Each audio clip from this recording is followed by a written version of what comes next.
Former National Security Archive Fellow Matthew Aid talks about the history and the purpose of the National Security Agency, which since 9/11 provides the President with daily intelligence briefings.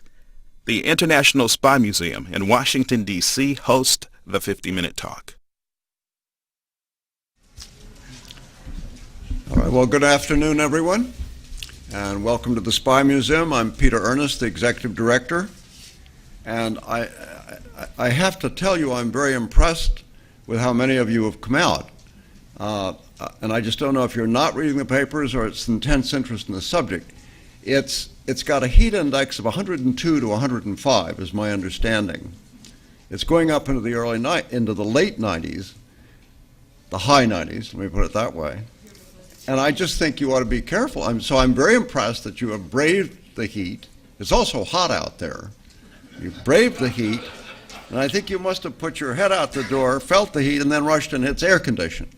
But we're just delighted you're all here. We have a real treat, I think, and obviously a number of you may know that already. This is a very, very fine work. I've had a chance to talk to others about it. And I think that all of you have an appreciation of how much the NSA and NSA techniques have figured certainly in the Cold War. And you can go back beyond that, I know, but certainly in the Cold War and today. And I think that we are going to have the treat of listening to an historian who is well known. He has appeared on the major media. As a commentator, he has done quite a bit of writing, and it was fascinating to me in talking to him. This is a man with a passion for his subject, and he certainly brings that to bear in this book, and I understand there may be others in the future. And one thing I would ask you, Matthew Aid, is I hope you will just touch on what we now understand about that the Cyber Command is going to come under the NSA umbrella. It's not clear whether it's going to come under or be next door or what, but if you could touch on that, I think that would be great. So, Secret Century, the untold history of the National Security Agency. I should mention as a last word, I don't know if you all recall, but there was a story in 2006, I believe, about the U.S. government's efforts to reclassify literally thousands of documents that had been released. The man who discovered that and who got the story was Matthew Aid. So we will be listening to someone who has sort of a double appeal, both touching on what we're seeing in that regard as well as NSA. Matthew, it's a great treat to have you here. Please help me welcome Matthew Aid. Okay. Yes. Okay, let me move that one out of the way. Okay. Well, thank you very much for coming. I'd like to share Mr. Ernest's congratulations for those of you who have come out in 98-degree heat, and Washington at this time of the year, as those of you know, you have to basically bring a squeegee with you whenever you walk outside. So I'm always very, gratified when I see people actually venturing out into the heat. I'm going to keep this informal. I'm not going to read you a speech or anything. What I do want to tell you are a few things that are not in the book. And for those of you who have read it, and for those of you who do not, I should mention that, first of all, sort of an unknown fact. This book could not have been written without the perhaps unknowing assistance of the National Security Agency itself. Every time you read an article in the newspapers, they always describe NSA, the initials stand for Never Say Anything or No Such Agency. Well, but it turns out that NSA has had for quite some time a very comprehensive and very dedicated history program. Usually former officers who are still on the agency's payroll are commandeered because they have a PhD in history and asked to write multi-volume histories of various aspects of the agency's past activities. And one of those individuals, Dr. Tom Johnson, is hiding in the back, and his 4-volume history of NSA, which NSA declassified at my request, formed a very large basis for my book, along with about 30 other NSA histories, which NSA was all too willing to declassify. So for an agency that journalists tend to portray as hyper secretive, NSA seemed to be, contrary to the CIA, which I have had a knockdown, drag-out fight with. Now, since the reclassification scandal of 2006, now they won't answer my phone calls anymore. NSA has been the exact opposite. Basically, everything I've asked for, they've given me, including for my new book on Obama and the intelligence community. They've been giving me material about activities in Afghanistan and Iraq and the global war on terrorism, which is, it's quite remarkable, and I think I would be remiss if I did not thank them, and I did in the foreword to my book, but Tom Johnson and Bob Haniak and a host of other NSA historians literally made my job so much easier. They, basically allowed me, I had spent 25 years piecing together little bits and pieces of NSA's history, and when NSA declassified their tomes, for my book, literally it was like everything opened up. Everything, all the little bits and pieces that I had been accumulating for over 2 decades suddenly became clear. And it was only when NSA began declassifying this material beginning in the late 1990s that I was able to write this book in a cogent and, organized fashion. Before then, my book was basically the entire order of battle of NSA. I knew where every officer had been, office names. In other words, it would have bored all of you to tears if I had bothered. No publisher would have published it. But anyway, the book itself, also thanks to Dr. Johnson and the other NSA historians, I could write a different kind of book than had been written before. The main question I had always wanted to answer is, we spend, right now, there are 200,000 Americans comprising the U.S. intelligence community, total cost $75 billion a year. What are we getting for the money? For all the manpower and all the effort, what bang for the buck are we getting? It's the hardest question that any historian can answer. It's great to write a good, salacious book about daring do and spies in the ether and how it's done. But at the end of the day, the hardest question that we have to ask ourselves is, and it's the one, I've read literally tens of thousands of pages of CIA post-mortem studies. The one question no one can answer is NSA worth the money spent on it since it was created in 1952? It's like it's trying to prove a negative. It's impossible. And so what I wanted to do in writing this book was to lay out those instances, those things that I knew about, both good and bad, where the successes and failures of the agency in terms of the product it produced. I stayed away from sources and methods as much as I could for the simple reason that I didn't want to, sleep in a bed next to an NSA security officer for the rest of my life.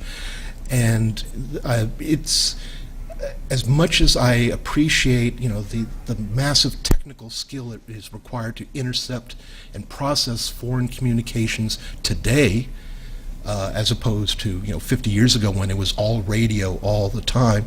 Now you have cell phones and fiber optic cables and Blackberries and about 1 million different kinds of handheld devices. I can only imagine the nightmarish situation that the boys and girls up at Fort Meade must have to face today. Literally, it's 40 times more stuff coursing through the ether for them to intercept than there was at the end of the Cold War. And there aren't enough supercomputers in the world to handle all of that material. So I have great sympathy for them. How they're doing it, I can only guess at. Well, it's an educated guess. But what I wanted to give you, the readers, is a sense of what they had produced or failed to produce, during that period from, the end of World War II in 1945 up till the time my publisher told me to stop writing in 2008 upon threat of bodily harm. And as a friend of mine correctly pointed out, and it's almost a truism, we know much more about the failures of intelligence agencies than we do know about the successes. And I have to say that, I was tried to be mindful in writing the book, to be balanced, to give the readers a sense of all the successes as well as the failures. And in reading the reviews that came out after the book was published a year ago, I'm always surprised. We who write books, we hope that you, the readers, will come back and sort of take it all in. And reading the reviews, I sometimes wondered if the reviewers actually read the book I wrote, because it was either he was too harsh on NSA, it was too much negative, or the man is in love with the agency. He gave them a free ride, and somewhere in between, I was missing sort of the salient fact that, and I admit, many of the agency's successes I don't know about, or I may know bits and pieces of it, but not enough to go to print with. I should also point out that 2/3 of my manuscript ended up on the cutting room floor. My publisher said, okay, I want 100,000 words. I gave him 300,000. And so basically what cut out a lot of the material on some of the success stories got cut out simply because, they just said dull, boring, and so it ended up on the floor. And for that, I apologize. That's my own fault. Everything you want to know about electronic intelligence, peripheral spy flights, submarines, and use of Navy ships for collecting electronic signals, that all ended up out of the book as well. I'm going to have to do a separate book just on that subject all unto itself. The biggest problem that I face, though, and I'm facing it right now in writing my Obama book, is how do you talk about the craft of intelligence as an outsider without compromising ongoing operations? And one of the problems that I faced in writing The Secret Century, especially the chapters for 9/11 or post 9/11, is that I ended up knowing, I was told a lot more than I could reasonably put in print and not expect a federal grand jury in Alexandria to hand down an indictment. And so like many responsible journalists, there are others, but like the few responsible journalists who do write about intelligence, I ended up self-editing a lot of the material, the code words for the various domestic eavesdropping programs. What does it tell you? If I was to put it in a book, yes, the New York Times and the Washington Post would leap to their feet and publish the fact that I had, the code words for these programs, but it doesn't tell you what these programs did. It doesn't tell you how expensive they were, whether they were legal or not. And so I self-edited that material. A lot of the other current operations that were then taking place, in Iraq and Afghanistan and Pakistan and elsewhere around the world, I clearly, if I was to publish or propose publishing any of it, my publisher would have had a heart attack, and I wouldn't be able to sleep at night. So I just want you all to know that there were limits, self-imposed limits, in terms of what I could and should responsibly write about intelligence operations. And it's a terrible burden that any person writing about intelligence, at least if you're responsible or think you're responsible, has to deal with. One of the things I should also mention is I had been slaving away on this book. I think I mentioned it took me 25 years to write this book. And the first hint I had that I could actually write this book was in 1995 when NSA and the CIA jointly released what is called the Venona papers about the predecessor organizations to what is now NSA were breaking the codes of what is now, or what used to be, the KGB and their operations here in the United States. And for reasons that are subtle and sometimes difficult to understand, a former deputy director of NSA who was a lover of history, and you don't get many people rising to senior ranks within the intelligence community who have an appreciation for history, said, well, this stuff has outlived its usefulness as a secret. Let's declassify it. And I know that there were those at NSA who strenuously resisted the declassification of this material, but they were overruled because the deputy director of the agency said, do it. And just tell me when you're going to release it so I can have a press conference. And one of the problems that has sort of reared its ugly head in the post 9/11 world that we live in, immediately after 9/11, we lived in a world of glasnost during that lovely period during the mid-1990s right up to 9/11, when there were annual conferences at the CIA releasing documents and inviting historians to come and listen to former agency officials talk about how they won the war. And then 9/11 came along and it stopped completely. No more conferences, no more releases of papers, and suddenly I became persona non grata, along with the few other of us who actually wrote on this issue. And it's beginning to change again. In the last 6 months, the CIA has released several tranches, several very significant groups of papers on Cold War intelligence issues, and I applaud the CIA for doing it, and I hope that NSA will follow suit and do the same. But we live in a democracy, and I keep having to remind myself that no matter how much damage and death and destruction Al-Qaeda may have caused in 9/11, what makes us strong is the fact that we continue on. As a people, we have probably the freest society in the world. If you've ever lived overseas, you know the truth of it. And the fact that the intelligence community is back in the business of, openly talking about the history of intelligence, I think is a very good sign.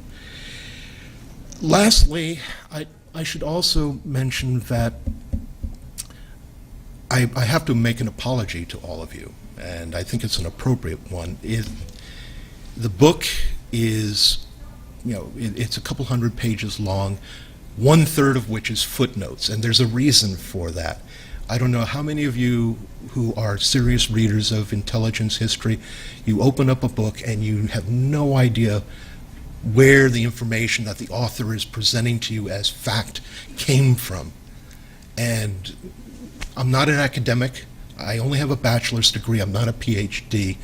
But it always drove me crazy when I would pick up a book, and I won't mention the names of any authors because Mr. Ernest's bookshop downstairs has a number of them for sale. But I always believe that you have the right to know where this stuff comes from, and if it's confidential. And I do use in my footnotes the phrase confidential source more than I'm comfortable with. And then I began to regret doing that, especially when many of the people who gave me the information said, I have no problem with you using my name in your book. And I decided that if they were still alive, I was not going to use their names. Then Tom Drake gets indicted by a federal grand jury in Baltimore for leaking information to the Baltimore Sun, and at that point I realized I was really smart not putting the names of my sources into the footnotes of my book. The other thing I'd like to say is, and end on before I turn it over to you is, for those of you who may think that I was a little too critical of the agency in the book, I tacked on to the paperback version sort of a postscript of what's been going on since President Obama moved into the White House in January of last year. I mentioned a few programs which took the breath away of some people up at Fort Meade, but didn't reveal as much as I could have about what these programs are up to. I wanted to sort of correct or begin the process of correcting what some people think is a slant towards the critical aspects of my book by paying tribute and mentioning the successes that are currently taking place. If you have to be wary when you read a newspaper article. Take, for example, the Dana Priest series that was published by the Washington Post recently, which sometimes took on a doom and gloom, a rampant intelligence community out of control, the rogue elephant specter reared its ugly head again. First time that's happened since the Nixon administration, and you have to, whatever you may think about the article and the information contained in it or what was not contained in it, you have to always remember that there's something else behind the statistics, that there are hundreds of thousands of men, most of them in uniform, stuck in some, I've been to Kabul and Islamabad 4 times in the last couple of years, and I can't even begin to describe the horrible conditions these guys are having and gals are having to go through doing their jobs in just a, it's somehow the newspaper articles don't do justice to the efforts that these men and women are doing today. That doesn't mean they're not making mistakes, and it's up to us as historians to tell you about it, because it's a human endeavor, good, bad, and ugly. But I just I think we need I think it's incumbent on the intelligence community to adopt more transparency, to tell us if they don't like the stories that are appearing in the New York Times and the Washington Post, if they don't like the tenor of the stories, then for God's sake, correct the story, give us the truth, and my God, our democracy will survive somehow. Even telling us about the domestic eavesdropping program. Yes, there will be about a week's worth of screaming and yelling on the Fox networks and CNN and MSNBC, but I think we can handle it, to use a line out of a comedy show. I should also, Mr. Ernest asked me to talk briefly about Cyber Command. For those of you who don't know, President Obama approved the formation of a military command called U.S. Cyber Command, whose head is Lieutenant General Keith Alexander, who is also the director of the National Security Agency. So now he has, at last count, he had about 4 or 5 different hats that he wore. But U.S. Cyber Command has the responsibility of defending our nation's telecommunications and computer infrastructure, which I always thought was part of NSA's original mandate. It was originally called communication security, then it became information security. Somehow we needed a new command, a new layer of bureaucracy on top of what already exists to handle the cyber threat from abroad. I'll tell you what, when these lovely offers coming from Nigeria asking me to give them my bank account information, when they stop, then I know that Cyber Command is working.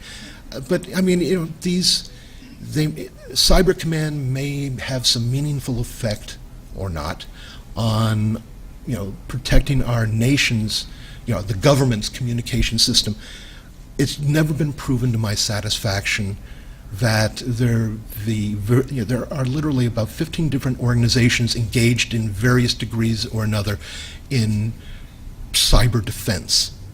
And it is the hottest contracting, you go to a conference here in Washington, and there are literally hundreds of defense contractors bidding for multi-million-dollar contracts. It's hot stuff. The problem is I don't think anyone knows what the threat is or how to deal with it.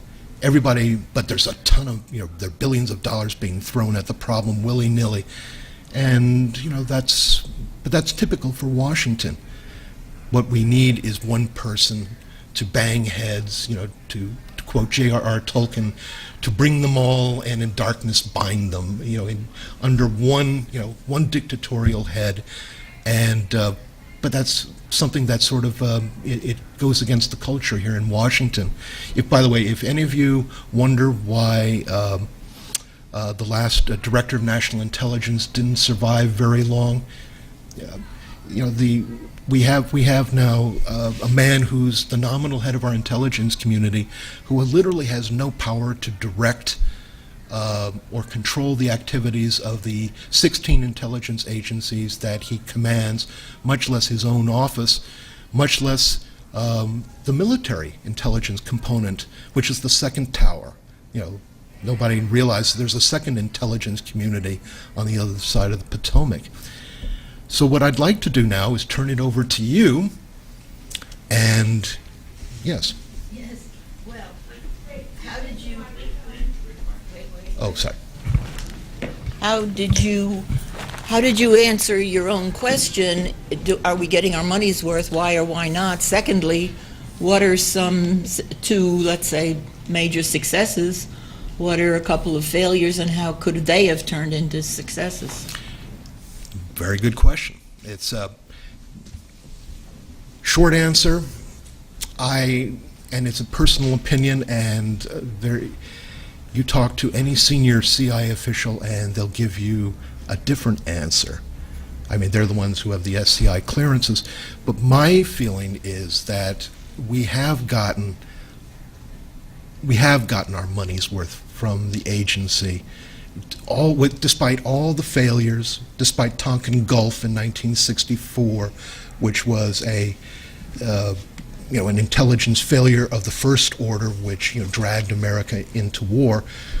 But as Dr. Johnson, in his multi-volume history of NSA, points out, President Lyndon Johnson at the time was looking for a reason to go to war. So if the Tonkin Gulf didn't happen, then something else would have come along that would have ultimately resulted in us going into the war. It just so happened that Tonkin Gulf is sort of an egregious example of where intelligence failed.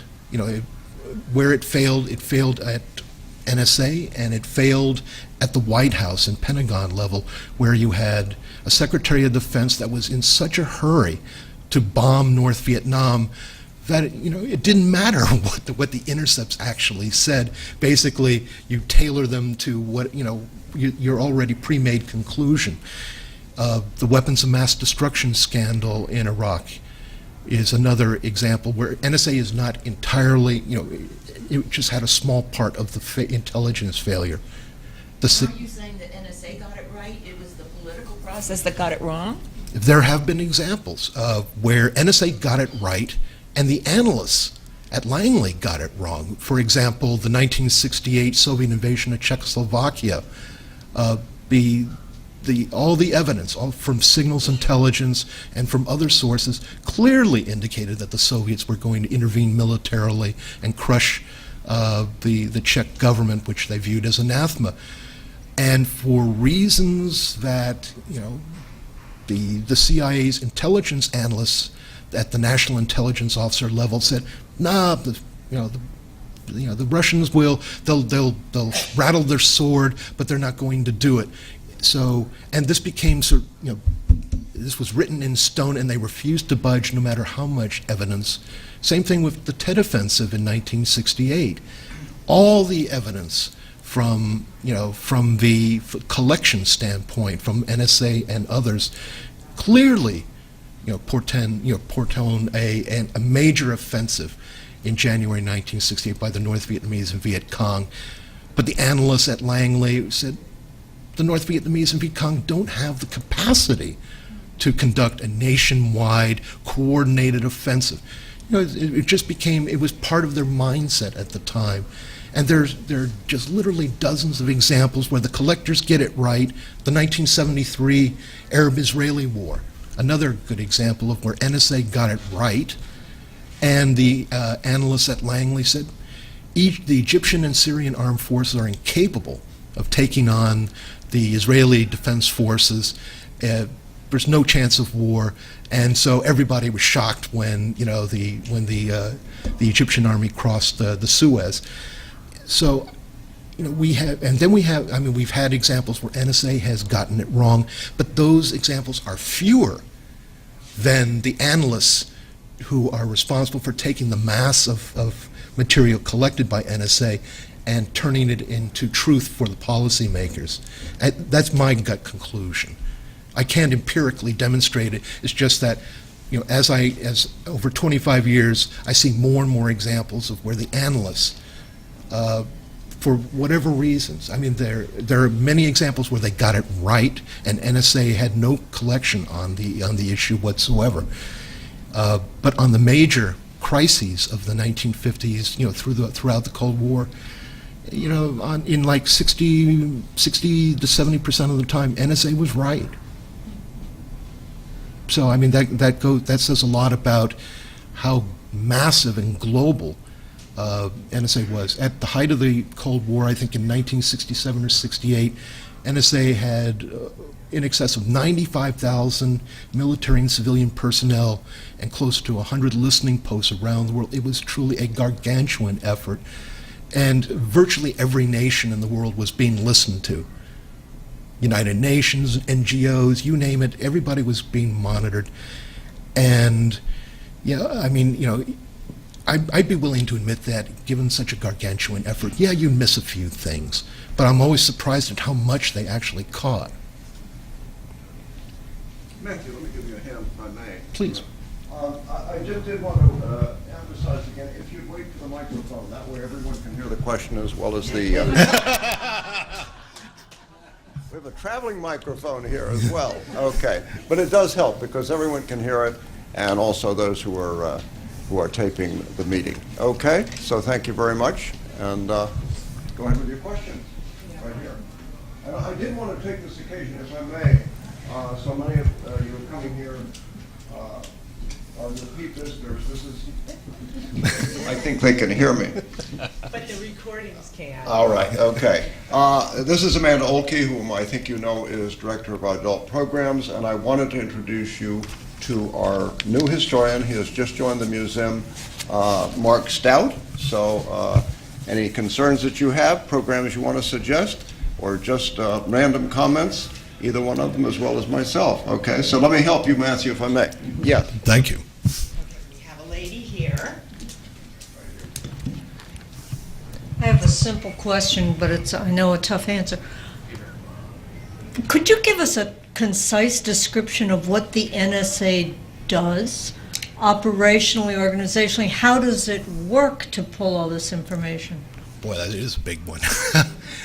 Okay, NSA, put simply, NSA has basically two primary missions. It has a host of corollary missions. It does two things and two things only. It is the nation's eavesdropper, which probably accounts for 60 to 70% of its effort, and it's responsible for protecting the government's communications infrastructure, whether it be computers, emails, and how it does it. Well, okay, I'll speak to it in general terms.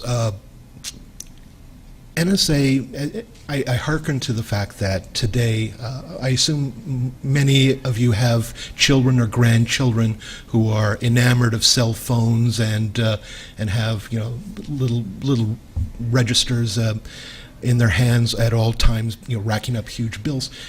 NSA, I'll give you a very good example. In Baghdad in 2007, General David Petraeus is sent over to Baghdad. Iraq's security situation is failing rapidly. Petraeus says, "I can fix it for you, Mr. President." he goes over to Baghdad, and the first thing that he's confronted with is we knew very little about the organization of the Iraqi insurgents and Al-Qaeda in Iraq. It turns out that NSA had come up with a couple lovely devices which basically could vacuum clean all of the email, digital pager, and cell phone traffic for the greater Baghdad area, which is roughly a couple million people crammed into a very small place. And then there was a corollary computer system that basically could go ram through all of the call data and figure out who was an insurgent and who was just Ma and Pa Mahmoud, calling in for some shashlik from the local store. And I think we have to wait for NSA to classify material on the subject, but I've talked now with a couple dozen people who basically said through this vacuum cleaner intercept system that they parked on a man-made mountain out near the Baghdad International Airport, it looked basically like the compressor, the Ingersoll power compressors that you see when the guy is sitting there with a jackhammer. His jackhammer is connected to a little power pack, behind him. That's exactly what the intercept system looked like. It had, there was nothing unusual about it. It just had this capacity to basically suck up everything in the ether within a certain frequency range, which is what cell phones, cell phones all operate off cells. This thing basically was connected to all the different cells in the Baghdad area. Everything fed into this, this computer system, which then spit through it and said, aha, we have an insurgent cell here and an insurgent cell here. It could locate them based on their telephone number and where. It's just like it's what our police systems here use in the United States. When you pick up a cell phone, they can actually track you using it. They know exactly where you are. This is how the system worked in Baghdad. And then so General Petraeus was able to send in what they call door crunchers, basically, infantry squads, to the locations ID'd by this system. And sure enough, just one insurgent cell after another went down thanks to, basically, it's a simple process, but it's much more complicated than I'm making it sound. That is an example of how the system works. It takes vast amounts of computer power to do it. And NSA is the only agency in the world that has the technology, the money, and the manpower.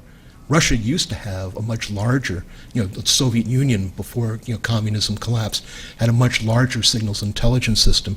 And then they fell on hard times after the collapse of communism. They're on their way back, but they're still a shadow of their former self. Does that answer the question? Yeah.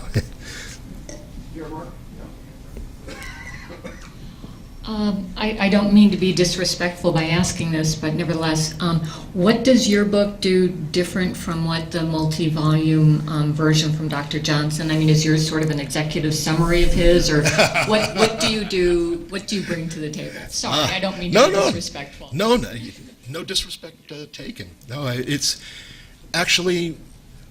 I'm almost tempted to drag Tom up here and let him give his side of the story, but. What I tried to do, Tom's multi-volume history is wonderful, except that, there's still huge chunks of it that remain classified. I tried to fill in some of the blanks, in some cases with some success, in others not. I tried to add material that was not contained in Tom's multi-volume history because, with all due respect to my friend back there, there were many other NSA histories written on specific operations and specific aspects of the agency. And I tried to bring them all together, plus bring in the results of 25 years of research at the National Archives and other document repositories, plus the interviews that I had done with former CIA and NSA officials. So basically, I tried to do basically the same thing that he did, but from an unclassified all-source perspective.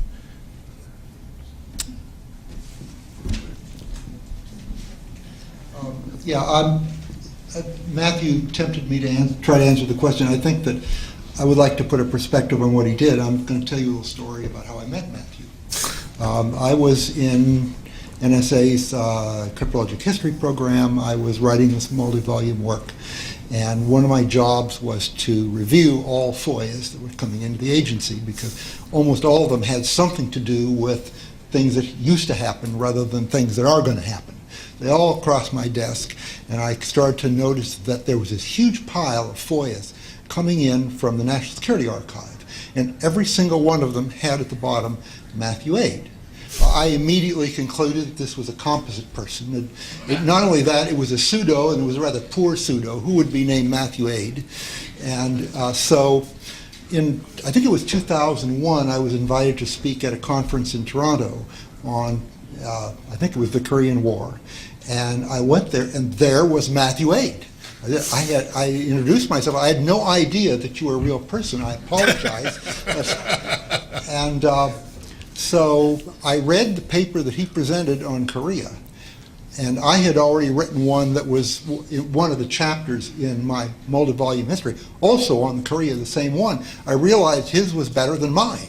And I had access to all the classified documents in NSA. And the reason it was better was because he had stepped outside the agency, and he had brought perspectives that an agency employee could never bring. And he had a critical eye that I simply didn't have. I mean, I was a true blue NSA patriot, and I could not step outside the agency and view it, I think, from the perspective that Matthew had. I think I could say a lot of other things, but I think in short, that is what his book brings to the evaluation of NSA and its history. Thank you. Thank you, Tom.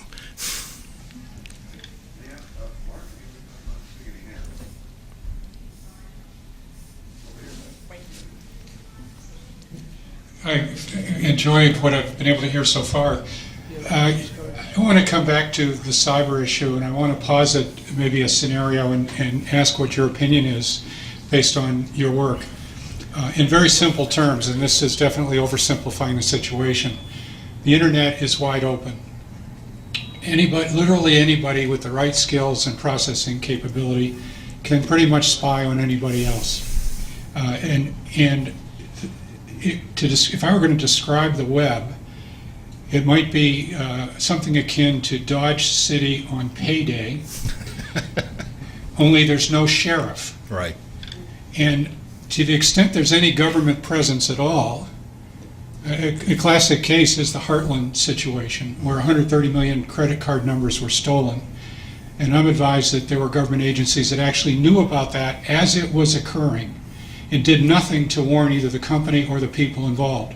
And so I guess the point of my question is, if in fact cyber is a situation, and maybe a situation is a good way to describe it, wherein the internet is as open as it is, and with all due respect to the government's reluctance to get involved with it, how do we appropriately protect the public with respect to privacy, and what would your observations be of that?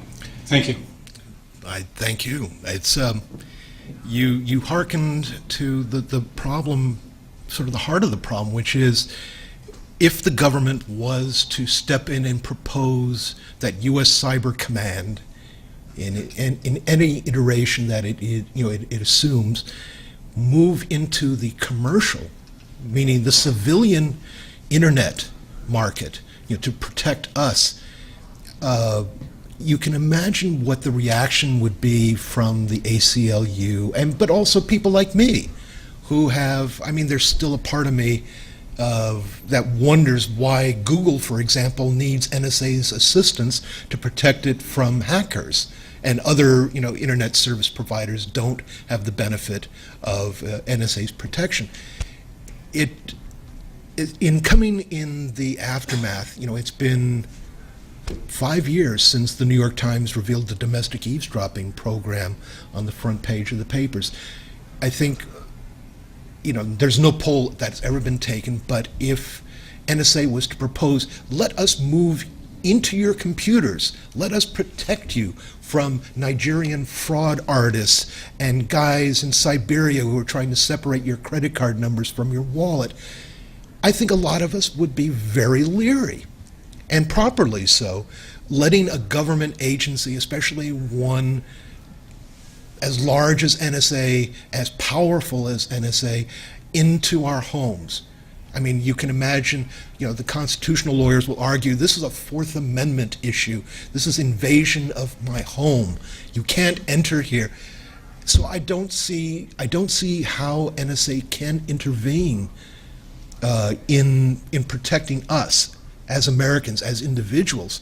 Its mission, as I understand it right now, and it's a matter of intense debate, in the West Wing of the White House, at NSA, at the Department of Homeland Security. NSA's Cyber Command and NSA's mission is only to protect the U.S. government's communications and those of our allies and our troops fighting overseas. If beyond that, you can imagine what the public's reaction would be. You saw what the reaction is when it was revealed in the Washington Post that Google had approached NSA and asked for help to protect it from Chinese hackers. The reaction was visceral, it was pointed, and it was overtly negative. And Google is that large and is that dominating a presence on the internet. Imagine if it would take a 9/11 type of catastrophe affecting the entire internet before I think most Americans would be willing to let the National Security Agency or some such organization regulate and be the sheriff on the internet. Right now, I don't think NSA wants the job. And my impression, talking to General Alexander and others, is this is it's a Fourth Amendment nightmare that the agency absolutely does not want or need right now. It's got 3 wars, and protecting the government's communications, that's plenty right now.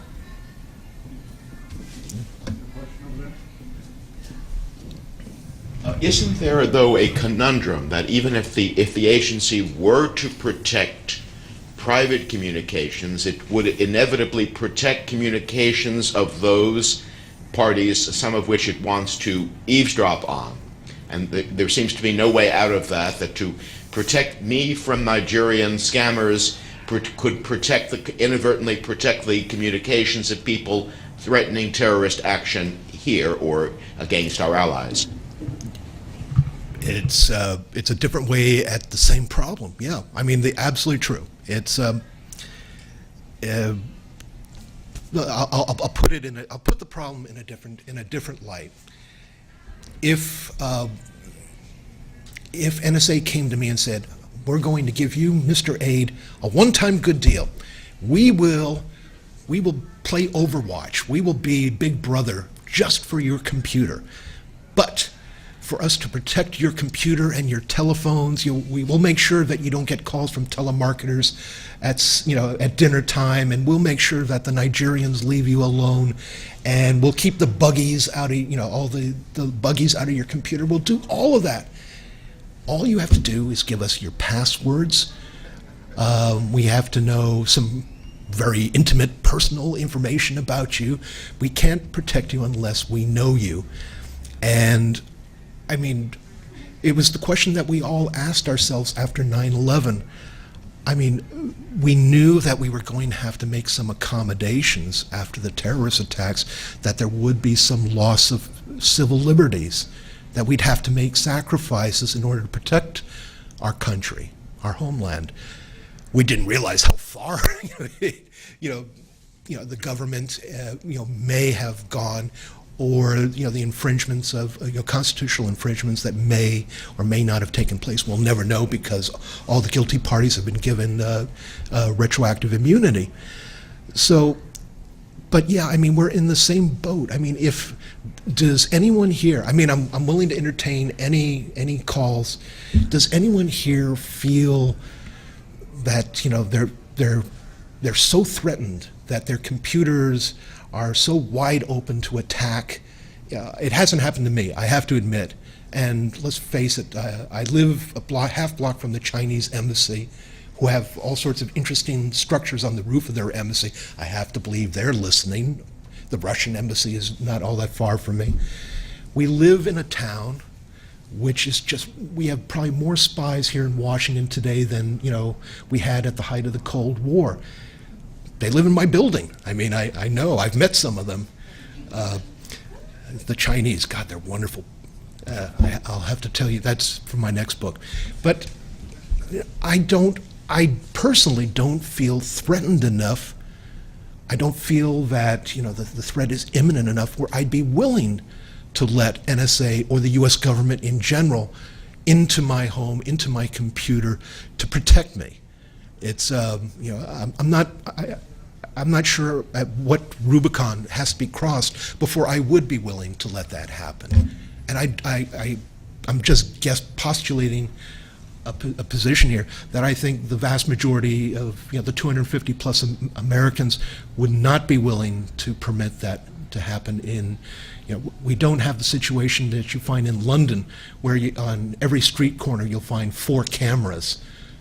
I don't think we would permit that here in the United States, and the same thing is true when it comes to protecting our communications.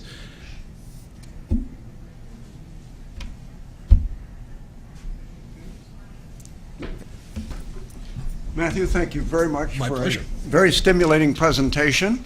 And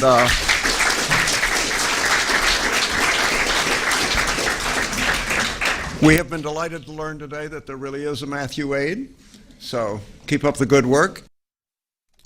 Historian Matthew Aid is a former staff sergeant with the U.S. Air Force and a former National Security Archive Fellow. The International Spy Museum in Washington, D.C. hosted the event. For more information, visit spymuseum.org. This weekend on Book TV. But my name is Jim Gray. I know many of you. Some